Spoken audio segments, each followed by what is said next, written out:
नमस्कार मित्रांनो, सुस्वागतम. आनंदी या मालिकेच्या आजच्या भागामध्ये अगदी मनपूर्वक मी तुमचं स्वागत करते. आजच्या भागामध्ये आता मात्र मुलांनी जे काही फॅमिली ट्री त्यावर ते फोटो वगैरे आहे, आत्तापर्यंतचे जे जुने आठवणीचे फोटो आहे ते सगळे फोटो ते फॅमिली ट्रीवर लावलेले असतात आणि ते सरप्राईज मात्र युगंधरला ते देण्याचं ठरवतात. युगंधरला ते सरप्राईज त्यांनी दाखवलेलं आहे. सगळ्यांच्या समोर आता सगळेजण खूप खुश होतात. तर युगंधर सुद्धा खूप खुश होतो. आपल्या मुलाबद्दल आता एक आणखीनच प्रेम त्याच्या मनामध्ये तयार होतं. त्याला असं वाटतं की खरंच मुलं किती चांगली आहेत आणि आज आपलं खरंच खऱ्या अर्थाने नातं आपलं एकदम सुरळीत झालेलं आहे, म्हणून तो खूपच खुश असतो.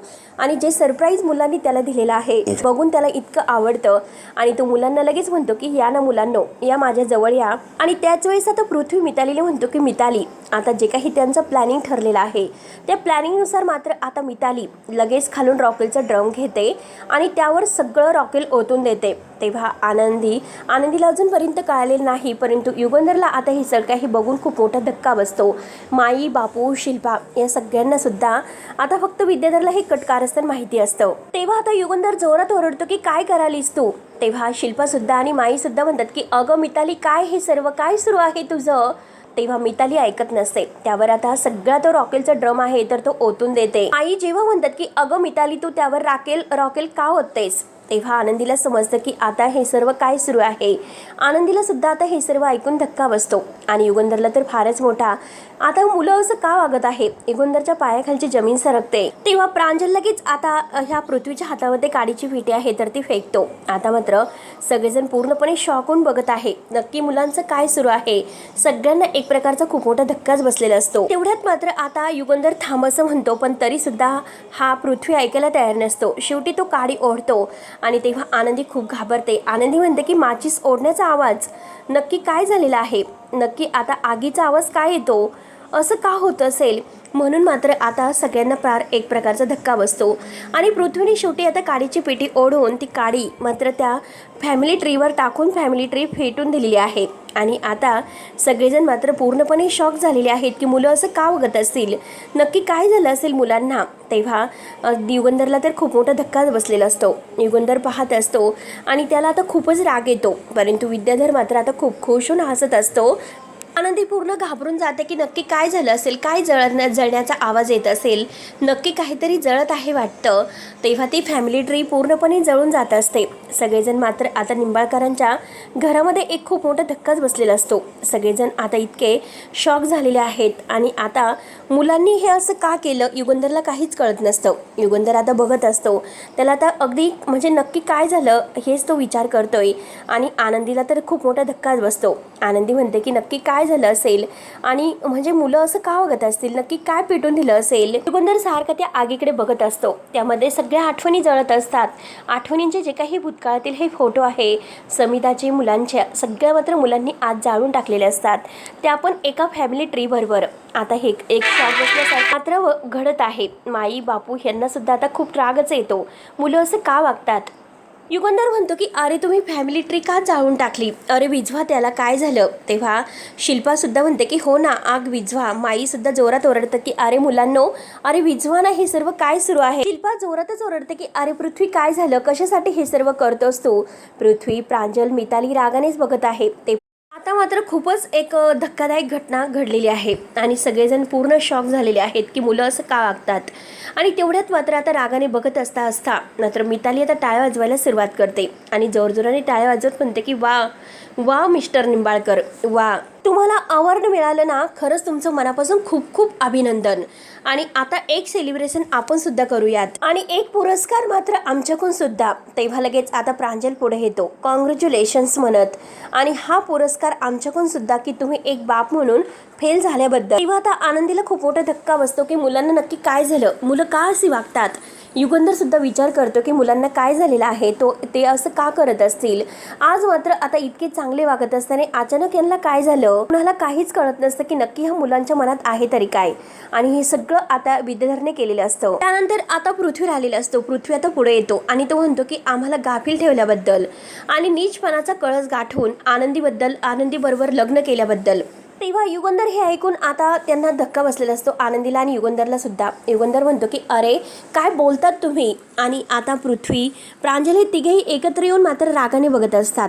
तेव्हा युगंधर आता म्हणतात की आग विझवा कोणीतरी, आणि छायाला मात्र पाणी आणायला सांगतो. घाईने पाणी घेऊन ये आणि लवकरात लवकर ही आग विझवा. तेव्हा युगंधर आता पृथ्वीला म्हणतो की तुझं डोकं ठिकाणीवर आहे का, नक्की तू काय विचारतोयस. तेव्हा लगेच आता पृथ्वी रागाने म्हणतो की हाच प्रश्न मला तुम्हाला विचारायचा आहे, हा सगळा नक्की तुम्ही काय मूर्खपणा चालवलेला आहे. तेवढ्यात छाया मात्र धावत धावत येते आणि कळशीवरून पाणी आणून तो फॅमिली ट्री आहे त्यावर पाणी शिंपडते आणि ती आग कशीबसी विझवते. तेव्हा पृथ्वी रागाने लगेच आता मात्र आपल्या मोबाईलमध्ये जो काही आता तो कार्यक्रमाचा व्हिडिओ आहे तर तो दाखवतो. जेव्हा आता आनंदी म्हणजे युगंधर तुमची धर्मपत्नी आहे आनंदी निंबाळकर, मिसेस आनंदी निंबाळकर यांच्या हस्ते देण्यात येत आहे ते जे काही आता तिथे इव्हेंटमध्ये घडलेलं आहे ते सर्व आता पृथ्वी आपल्या मोबाईलमध्ये युगंधर यांना दाखवतो. आणि आता जे काही आत्ता हे सत्य मुलांच्या समोर आलेलं आहे ते मात्र त्यांना समजतं. म्हणजे आत्तापर्यंत मुलांना हे माहिती नव्हतं, हे आता त्यांच्या लक्षात येते. आनंदी तुमची पत्नी आहे का असं पृथ्वी आता विचारतो. तेव्हा आनंदीच्या डोळ्यात पाणी येतं, काय करावं तेच काही कळत नसतं. तेव्हा कोणी काहीच बोलत नाही तर पृथ्वी रागाने म्हणतो की मी तुम्हाला काय विचारतो, माझ्या प्रश्नाचं उत्तर द्या. मुलं आता खूपच भडकलेली आहे, त्यांच्या डोळ्यामध्ये स्पष्ट हा राग दिसून येत आहे. आता पुन्हा पुन्हा पृथ्वी तेच प्रश्न विचारत आहे की आनंदी तुमची बायको आहे का. अभिनंदन युगंधर निंबाळकर, आज पुन्हा एकदा हे घर तुमच्यामुळे उद्ध्वस्त झालेलं आहे. पृथ्वी आता धमक्या द्यायला सुरुवात करतो आणि आता खूपच काही बोलत असतो. आपल्या बापाबरोबर त्याची जी काही बोलण्याची भाषा आहे ती आता बदललेली असते. शेवटी आता आनंदीकडे सुद्धा बोट करतो की ह्या धोकेबाज आनंदीमुळे सुद्धा. तेव्हा आनंदीच्या डोळ्यात पाणी असतं. सगळेजण रागाने मात्र आता हे तीनही मुलं आनंदी आणि युगंधर यांच्याकडे बघत आहे. त्यांच्या डोळ्यातील राग मात्र इतका वाढलेला आहे, इतका स्पष्ट दिसून येतो की आता युगंधर आणि आनंदी यांच्या बाबतीत यांच्या मनामध्ये किती राग आहे तो. आणि हे सगळं काही ऐकल्यानंतर आता शिल्पा सुद्धा शॉकच होते. शिल्पा लगेच म्हणते की पृथ्वी अरे हे सर्व तू काय बोलतोस, अरे तुम्हाला तर सगळं काही माहिती आहे तरी सुद्धा आता हे सर्व तू कशासाठी करतोस. तेव्हा लगेच आनंदी म्हणते की हो पृथ्वी, अरे मी तुला जी चिठ्ठी लिहिली होती त्यामध्ये मी तुला सगळं काही सांगितलं होते. अरे त्यामध्ये मी खूप स्पष्ट लिहिलेलं होतं की माझं आणि मालक साहेबांचं लग्न झालेलं आहे तर, आणि तरी सुद्धा आता हे सर्व तू का विचारतोस. अरे तुला तर माहिती होतं, चिठ्ठी तू वाचली होती पण तरी सुद्धा. तेव्हा लगेच आता विद्याधर मनातल्या मनात हसत असतो आणि म्हणतो की हो आनंदी बरोबर आहे, अगं त्या चिठ्ठीमध्ये तू सगळं काही लिहिलं होतं खरी, परंतु ती चिठ्ठी मी बदललेली आहे. आता मात्र ती चिठ्ठी कशी बदलली, काय झालं हे सगळं काही विद्याधरला पुन्हा आठवते आणि तो खूप तोऱ्यातच आता खुश होत हसतोय. त्याला तो चिठ्ठीचा घडलेला सगळा प्रकार आठवतो आणि स्वतःशी फार हसत असतो. आनंदीने आता जी चिठ्ठी लिहिली होती ती मुलांकडे गेलीच नाही, त्या बदल्यात दुसरी चिठ्ठी गेली म्हणून आता स्वतःचा खूप तोरा मिरवतो. त्यानंतर आता लगेच आनंदी म्हणते की पृथ्वी अरे तू ती चिठ्ठी वाचली होती आणि त्यानंतर तू माझ्याशी बोलला सुद्धा होता, तुम्हाला मिठी सुद्धा मारली होती, तुम्हाला सगळं काही स्वीकारलं होतं, पण आता हे सर्व तू का बोलतोस, काय करतोस तू. तेव्हा आता पृथ्वी रागाने म्हणतो की वाटेल तसं खोटं बोलायचं नाही, माझ्याशी बोलताना तोंड सांभाळून बोलायचं. त्या चिठ्ठीमध्ये अशा कोणत्याही गोष्टीचा उल्लेखच तू केलेला नव्हता. तेव्हा आता आनंदीला धक्काच बसतो. आनंदी म्हणते की हे कसं शक्य आहे, आता मी चिठ्ठीत सगळं काही लिहिलं होतं पण पृथ्वी असं का म्हणतोस. पृथ्वी त्या चिठ्ठीमध्ये नक्की काय काय लिहिलेलं आहे हे सांगायला सुरुवात करतो आणि म्हणतो की हे बघ तू त्या चिठ्ठीमध्ये हे लिहिलं होतं की तुम्ही या घरचे मालक आहात आणि मी या घरची मोलकरीण, आणि दोघांमध्ये कुठल्याही प्रकारचं मैत्रीचं नातं असूच शकत नाही आणि म्हणूनच मी हे घर सोडून चालले. तेव्हा आता आनंदी जेव्हा आता पृथ्वी जे काही सांगत आहे ते ऐकल्यानंतर आनंदीला फार मोठा धक्का बसतोय. आनंदी शॉक होते आणि आता घरातील सगळ्यांना सुद्धा आनंदीने सांगितलेलं असतं की मुला म्हणजे पृथ्वीने माझं नातं स्वीकारलेलं आहे, माझा स्वीकार आई म्हणून केलेला आहे, कारण आनंदीने तशी चिठ्ठी लिहिलीच असते पण ही चिठ्ठी विद्याधरने बदललेली आहे हे कुणालाच माहिती नसते, म्हणून आता सगळ्यांचे गैरसमज होतात. त्यानंतर हे सगळं काही ऐकल्यानंतर आता सगळेजण विचार करतात की हे कसं शक्य आहे.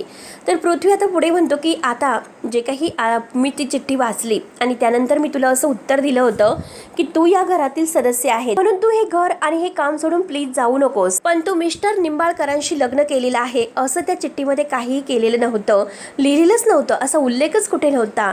तेव्हा धनश्री विद्याधरकडे बघत असते कारण धनश्रीला माहिती असतं की ती चिठ्ठी मात्र आता यांनी बदललेली आहे म्हणून. तेव्हा आता आनंदीला खूप खूप मोठा धक्काच बसतो. आनंदी म्हणते की हे कसं शक्य आहे. ती रडत सुद्धा असते, कारण मी त्या चिठ्ठीमध्ये सगळं काही लिहिलं होतं, पण आता हे असं कसं होऊ शकतं.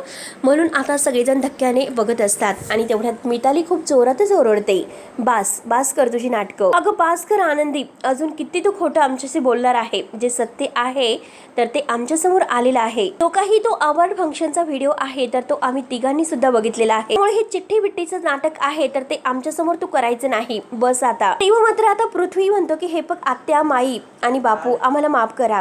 आम्ही या फॅमिली ट्रीला मात्र आग लावायला नको होतं. माणसाबरोबर असणाऱ्या आमच्या प्रत्येक आठवणी आम्ही असं जाळायला नको होत्या. आमची चूक झाली आणि या चुकीसाठी मात्र तुम्ही दोघंच, फक्त आणि फक्त दोघंच जबाबदार आहात. तेव्हा पृथ्वी मात्र आता ह्या सगळ्याला त्यांना जबाबदार मानत असतात. म्हणून मात्र आता सगळेजण अगदी शॉक होतात. आता मात्र आनंदी आणि आता युगंधर यांचं जे काही नातं आहे तर ते सगळ्या मुलांसमोर आलेलं आहे. हे आज अख्ख्या घराला समजतं आणि इतकी मोठी गोष्ट आहे तर तुम्ही सगळ्यांनी आमच्यापासून लपवून ठेवली. तुम्ही सगळ्यांनी आमच्यासोबत असं का केलं. म्हणून आता पृथ्वी माई, बापू आणि आत्या ह्या सगळ्यांना बोलत असतो, का तुम्ही आम्हाला हे सर्व सांगितलं नाही की आनंदी आणि युगंधर या दोघांनी लग्न केलेलं आहे म्हणून. कोणी काहीच उत्तर देत नसतं. तेव्हा आता लगेच मिताली सुद्धा खूप जोरातच ओरडते की सांगा सांगा तुम्ही असं का केलं. तेव्हा आता मिताली रडतच म्हणते की तुम्ही काय म्हणतात की कुटुंब म्हणजे कसं असतं. कुटुंब ते असतं की जे आपल्या सगळ्यांशी प्रामाणिक असतं, ते एकमेकांपासून कधीच काही लपवत नसतं. तेव्हा आता मुलांना एका जबरदस्त शॉक बसलेला आहे.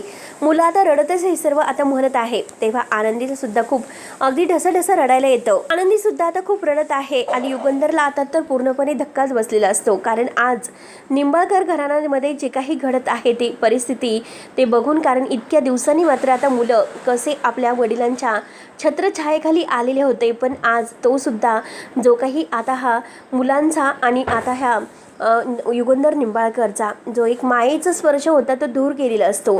मुलांच्या मनात पुन्हा एकदा आपल्या बापाविषयी वेगळाच गैरसमज झालेला असतो आणि हे सगळं कटकारस्थान केलेलं आहे तर विद्याधरला मात्र खूप हसू येत असतं. तेव्हा आनंदी आणि युगंधर यांना खरंच एक खूप मोठा धक्का बसतो. आता कसे मुलांची समजूत काढायची तेच काही कळत नसतं, कारण मुलं तर आता खूप भडकून उठलेली आहेत आणि मुलांना आता काय उत्तर द्यायचं, कसं आता हे नातं सुरळीत पार पाडायचं. कारण आनंदीला सुद्धा एक खूप मोठा स्वीकार, म्हणजे आता मुलांनी आपला स्वीकार केलेला आहे या भ्रमात ती असते, पण आज तिला खरं सत्य समजलेलं असतं. पण तिच्या मनामध्ये आता हेच सुरू असतं की चिठ्ठी बदलली कोणी. मी तर असं चिठ्ठीमध्ये काही लिहिलंच नव्हतं. ही चिठ्ठीचा बदल झाला तरी कसा. मुलं माई बापू यांनाच बोलत असतात की बापू, प्रांजल म्हणतो की काय म्हणत होता बापू तुम्ही, की आता हा जो काही विश्वास आहे तर तो कुटुंबाचा एक पाया असतो. काय झालं बापू, कुठे गेला तुमचा तो विश्वास. तुम्ही सगळ्यांनी मिळून आमचा असा विश्वासघात का केला. म्हणून प्रांजल आता सगळ्यांना विचारत असतो. तेव्हा युगंधर खाली मान घालतो की मोठी गोष्ट तुम्ही आमच्यापासून लपून ठेवूच कसं शकतात. काही आम्ही प्रश्न विचारत आहे, त्या प्रत्येक प्रश्नाचं उत्तर आम्हाला हवं आहे. लवकरात लवकर त्या प्रश्नाचं उत्तर द्या. तेव्हा आता आनंदी सुद्धा खूप रडत असते. प्रांजल सगळ्यांच्या समोर विचारतो की आम्ही विचारलेल्या प्रश्नाचं उत्तर द्या. तुम्ही आमच्यापासून इतकी मोठी गोष्ट लपवून ठेवली, मग आम्ही तिघेजण या कुटुंबाचा भाग नाही का. मुलांच्या सुद्धा आता मनाला खूप मोठी आता एक ठेच पोहोचलेली असते. मुलं सुद्धा आता धक्क्याने पाहत असतात आणि प्रांजल आता बाबांना म्हणतो की बाबा, मला फक्त तुम्हाला एकच प्रश्न विचारायचा की तुम्ही दुसरं लग्न का केलं. एकदाही तुम्हाला आमच्या आईची आठवण नाही का आली. इतक्या लवकर तुम्ही आमच्या आईला विसरलात, हे कसं तुम्हाला जमलं. तेव्हा आता शिल्पा म्हणते की नाही प्रांजल, अरे असं काहीच नाही. त्यावेळेस मात्र परिस्थिती वेगळी होती. शिल्पा सांगण्याचा प्रयत्न करत असते, परंतु मुलं काही ऐकून घ्यायला तयारच नसतात. मुलं लगेच म्हणतात की आत्या थांब, तू काहीच बोलू नकोस. पृथ्वी म्हणतो की आत्या, परिस्थितीबद्दल आम्हाला काही ऐकूनच घ्यायचं नाही, कारण त्यावरून तुम्ही आमच्याशी अजून एक खोटं बोलता, कारण इतक्या दिवस तुम्ही खोटं बोलत आलेले आहात. आत्या, तू आम्हाला काय सांगितलं होतं आनंदी या घरातील नोकर आहे म्हणून. तेव्हा शिल्पा खाली मान घालते. तर आता युगंधर पुढे म्हणतो की हे बघ पृथ्वी, ऐकून घे. परंतु पृथ्वी म्हणतो की मला तर काहीच ऐकून घ्यायचं नाही. आनंदी या घरातील नोकर नाही, तर मिस्टर युगंधर निंबाळकर यांची बायको आहे. तर तेव्हा मात्र आता आनंदीला मात्र आपल्यामुळे आता मालक साहेबांना किती ऐकून घ्यावं लागतं याचं फार वाईट वाटत असतं. आनंदी पूर्णपणे शॉक झालेली आहे. त्यानंतर मात्र आता मिताली म्हणते की इतकी मोठी गोष्ट तुम्ही आमच्यापासून लपवून ठेवलीस. का हे सर्व केलंस तुम्ही. का आमच्यापासून इतकं मोठं सत्य लपवलं. का तुम्ही आम्हाला अंधारात ठेवलं. म्हणून मिताली आता खूप रडत आहे. तर आता आनंदीच्या डोळ्यात सुद्धा आता मुलांच्या डोळ्यातील हे जे काही दुःख वगैरे आहे तर ते बघून खूप रडू येत असतं. तेव्हा पृथ्वी मितालीला म्हणतो की तुला अजून सुद्धा हे कळत नाही का, ते किती मोठा खेळ आपल्यासोबत खेळत होते. काही आता ह्या मिस्टर युगंधर निंबाळकर आणि ह्या बाईचा म्हणजे आनंदीचा प्लॅन होता तर आपल्यापासून सत्य लपवण्याचा खूप मोठा मास्टर प्लॅन होता. तेव्हा आता युगंधर आणि आनंदी या दोघांना आणखीनच धक्का बसलेला असतो की मुलांनी आपल्या बाबतीत किती मोठा गैरसमज करून घेतलेला आहे. आणि माई आणि बापूंना सुद्धा खूप वाईट वाटत असतं, कारण आनंदी तशी नाही तरी सुद्धा आज मुलं तिच्यावर इतके आरोप घाणेरडे करत आहेत. आता पृथ्वी पुढे म्हणतो की अगोदर आनंदीला नोकरासारखं प्रोटेक्ट केलं, तिला सांगून ठेवलं असेल की अगोदर आमच्याशी चांगलं नातं तयार कर. आणि माझ्या आईच्या श्राद्धाच्या वेळेस सुद्धा तिलाच मंत्र म्हणायला बसवलं होतं. आणि तो घडलेला क्षण आहे तर प्रत्येकाच्या डोळ्यासमोर येतो. तेव्हा आता पृथ्वी वाटेल तसे आरोप आपल्या वडिलावर करत असतो. त्याचा आनंदीला फार वाईट वाटतं, तिच्या डोळ्यामध्ये पाणी आलेलं असतं. आणि आता मात्र पुढे पृथ्वी म्हणत आहे की माझ्या आईच्या थालीपीठाची जी काही रेसिपी आहे तर ती घेऊन आता आमच्या समोर तिला उभं केलं. तेव्हा पृथ्वीला आता तो क्षण आठवतो. तेव्हा त्याने ते जे थालीपीठ आहे तर ते खाल्ल्यानंतर जे काही आनंदीला विचारलेलं असतं, माझ्या आईचं आणि तुझं काही कनेक्शन होतं का, तेव्हा हे क्षण सगळ्यांना आठवतात. आणि हे सगळं हे नाटक होतं. आज मात्र मुलं त्याबद्दल सुद्धा बोलतात. आणि हे बघा, जेणेकरून आम्हाला आमच्या आईची आठवण यावी यासाठी मात्र तुम्ही हे सर्व नाटक केलेलं आहे. आणि माझं जे काही प्रोजेक्ट आहे तर ते मुद्दामून तुम्ही मात्र रिजेक्ट केलं होतं, जेणेकरून आनंदी आपल्या दोघांमध्ये मध्यस्थी करेल आणि आम्हाला मात्र आनंदी आवडू लागेल, तिच्याविषयी आमच्या मनामध्ये प्रेम निर्माण होईल आणि त्याचसोबत तुमचं आणि माझं नातं आहे तर ते चांगलं होईल. आणि हा सगळा काही एक प्लॅन होता खूप मोठा तुमचा ठरलेला. आमच्या मनामध्ये आनंदीच्या विषयी आता एक आमच्या आईची भावना निर्माण व्हावी यासाठी घडून आणलेला. मुलं आता आरोप सुद्धा करत आहे आणि रडत सुद्धा आहे. आणि एका बापाविषयी आणि आनंदीविषयी जे काही त्यांच्या मनामध्ये गैरसमज झालेले आहे ते ऐकून आणि बघून आनंदीला इतकं रडू येत असतं, काय करावं तेच काही कळत नाही. कारण चिठ्ठी लिहून सुद्धा चिठ्ठी बदलली गेली आणि मुलांच्या मनामध्ये आपल्याविषयी इतकं आता गैरसमज निर्माण झालेत, याचं आनंदीला फार वाईट वाटतं. ती रडत असते. आता आनंदी म्हणते की हे बघ पृथ्वी, अरे तुमच्याशी जे काही मी नातं जोडलेलं आहे ते कोणत्याही स्वार्थाशिवाय, आणि खरंच यामध्ये कुठलाही स्वार्थ नव्हता. अरे मालक साहेबांना तर याबद्दल काही माहिती सुद्धा नव्हतं, प्लीज तू गैरसमज करून घेऊ नको. तेव्हा पृथ्वी तर आनंदीचं काही बोलणं ऐकायला तयारच नसतो. तर लगेच आता तो आनंदीला जोरात ओरडतो की बास कर, मला कुठलंही स्पष्टीकरण नकोय आणि तुझ्याकडून तर नकोच नको. तेव्हा आता युगंधर म्हणतो की हे बघ पृथ्वी, तर लगेच आता युगंधर रागाने आता म्हणत असतो, ए पृथ्वी शांत हो. परंतु आता मात्र पृथ्वी काही ऐकून घ्यायला तयारच नसतो. पृथ्वी म्हणतो तर एकही शब्द बोलूच नका, मला तुमचं काही ऐकूनच घ्यायचं नाही. तुम्ही तर आता गप्प बसायचं आणि फक्त आम्ही बोलणार आहोत. आणि तेवढ्यात मितालीच्या वटपौर्णिमेचं आता तिला आठवतं. ती म्हणते की 1 मिनिट दादा, अरे वटपौर्णिमेच्या दिवशी सुद्धा काही बाबांनी आता आनंदीसाठी वटपौर्णिमा केली होती. ते सगळे क्षण मात्र आता पुन्हा आठवतात. आणि मिताली लगेच आता बाबांना विचारते की बाबा, तुम्ही त्या आनंदीसाठी वटपौर्णिमेची पूजा केली होती. तेव्हा मात्र आता जे काही घडलेले क्षण आहे तर ते सगळ्यांना आठवतात की तेव्हा मात्र आनंदीसाठीच आता मुद्दाम यांनी ही वटपौर्णिमा केलेली आहे, हा सुद्धा त्यांचा गैरसमज होतो. आता हे सगळं काही आठवल्यानंतर पृथ्वी आता पुढे म्हणतो की मिस्टर निंबाळकर, तुमच्याकडे मात्र आम्हाला सर्व खरं सांगण्याची संधी होती, पण तुम्ही काय केलं, तुम्ही अत्यंत हुशारीने आम्हाला हे सर्व दाखवलं. कारण तुम्ही जे काही करतात सगळं आमच्या आईसाठी करतात, हे सगळं तुम्ही आनंदीसाठी करत होतात. आता प्रांजल खूप रडत असतो आणि रडतच म्हणतो की बाबा हे सर्व काय करतात तुम्ही, काय, कारण प्रांजलला माहिती नसतं आणि आज त्याने हे सर्व ऐकलेलं असतं आणि तो आता बाबावर आणखीनच आरोप करतो. तेव्हा आता युगंधरला फार टेन्शन येतं. तो खाली मान घालून उभा असतो. कसं मुलांना समजायचं तेच काही त्याला कळत नसतं. आणि प्रांजल पुढे म्हणतो की बाबा, कधीच आमच्या आईसाठी तुम्ही हे सर्व केलं नाही आणि आज या बाईसाठी हे सर्व केलं. काय तिचं नाव आनंदी, तिच्यासाठी हे सर्व करतात का तुम्ही, हे सर्व काय चाललं होतं तुमचं. आणि तुम्ही तर नेहमी सांगत आला की तुमचं प्रेम फक्त आमच्या आईवर होतं, आणि वा आज मात्र हे सर्व काय आहे, खोटं प्रेम तुमचं. सगळं काही आज स्पष्ट दिसून आलेलं आहे की तुम्ही या आनंदीच्या सोबत लग्न करून जे काही तुमचं खरं मनातील प्रेम आहे ते आज दाखवून दिलेलं आहे. आणि कुठे गेलं तुमचं ते प्रेम माझ्या आईवरचं, कुठे गेली तुमची समिधा. तेव्हा आता बोला, द्या उत्तर. मिताली म्हणते की हो बोला ना बाबा, द्या ना लवकरात लवकर उत्तर. तेव्हा आता युगंधर काही बोलत नसतो. तर मिताली म्हणते की अहो तुम्ही का गप्प आहात, बोला ना काहीतरी, उत्तर द्या ना, आम्ही तुम्हाला काहीतरी विचारतोय. युगंधरकडे कोणतंही उत्तर नसतं आणि त्याच वेळेस मात्र आता युगंधर खाली मान घालून उभा असतो. आनंदीला फार वाईट वाटतं, कारण आनंदीनेच मात्र हे सर्व न सत्य सांगण्यासाठी ठरवलेलं असतं आणि याचं आज मात्र युगंधरला सर्व काही भोगावं लागतं. मिताली पुढे म्हणते की एवढंच प्रेम होतं ना तुमचं आमच्या आईवर. तेव्हा आता पृथ्वी रागाने म्हणतो की मिताली, मला अगोदर पासून जे काही वाटत होतं ना तेच योग्य होतं. त्यांचं कधी आपल्या आईवर प्रेम नव्हतंच. जो माणूस कधी आपल्या आईचाच होऊ शकला नाही तो आपला काय होणार. आता युगंधरची सहन करण्याची क्षमता संपलेली असते. तेव्हा तो खूप जोरात ओरडतो की बास, बास करा तुमचं आता हे जे काही आरोप तुम्ही माझ्यावर करतात ते, आणि यापुढे एकही शब्द बोलायचा नाही असे आता युगंधर त्यांना धमकावतो. पण तरी सुद्धा पृथ्वी घाबरत नसतो. पृथ्वी म्हणतो की नाही, मी बोलणार, किती काही जरी केलं ना तरी बोलणार. तुम्ही जर आमच्या आईवर प्रेम केलं असतं तर तिला असं अगदी मरून तडफडून दिलं नसतं. मी तिच्या सोबत राहिला असतात तेथे त्या फॅक्टरीमध्ये, आता पैशांच्या नोटा मोजत बसला नसतात.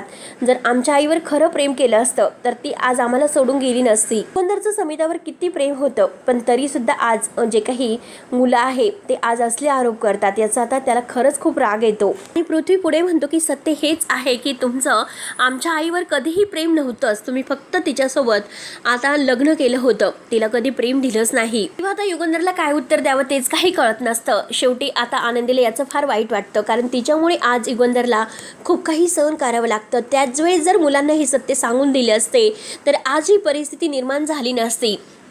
पण आनंदीने आता युगंधरला हे सत्य सांगून दिलेलं नसतं. याचा आनंदीला खूप आता पश्चाताप येत आहे. तेव्हा आता आनंदी मनात विचार करते, किती काही झालं तरी आता आरतीने चिठ्ठी कशी आणि काय लिहिली होती हे आता ती आरतीला विचारणार असते. परंतु आता मुलांनी जे काही आता मालक साहेबावर आरोप केलेला आहे याचं तिला फार वाईट वाटत असतं. आणि घरातील पूर्णपणे आता शॉक झालेले आहेत की समिताचं आणि म्हणजे युगंधर यांच्या नात्याचा जो काही आता हा तमाशा आहे तर मुलांनी आज येथे मांडलेला असतो. कारण युगंधरवर आरोप केलेले आहेत की समितावर कधीही तुमचं प्रेम नव्हतं, तुम्ही या मुलीशी लग्न केलं म्हणून या मुलीवरच तुमचं प्रेम असेल, हे सगळं तुमचं एक नाटक होतं, असे गलिच्छ आरोप मात्र आता मुलं युगंधरवर करत असतात. आता घरातील सगळ्यांना एक प्रकारचा खूप मोठा धक्का बसलेला असतो. सगळेजण शॉक झालेले आहेत.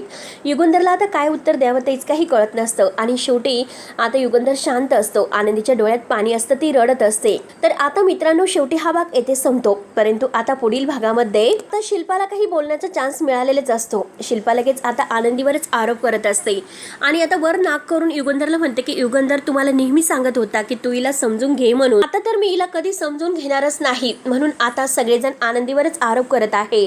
बिचारी आनंदीला फार वाईट वाटतं. आता शिल्पा सुद्धा अगदी तोऱ्यातच बोलायला सुरुवात करते.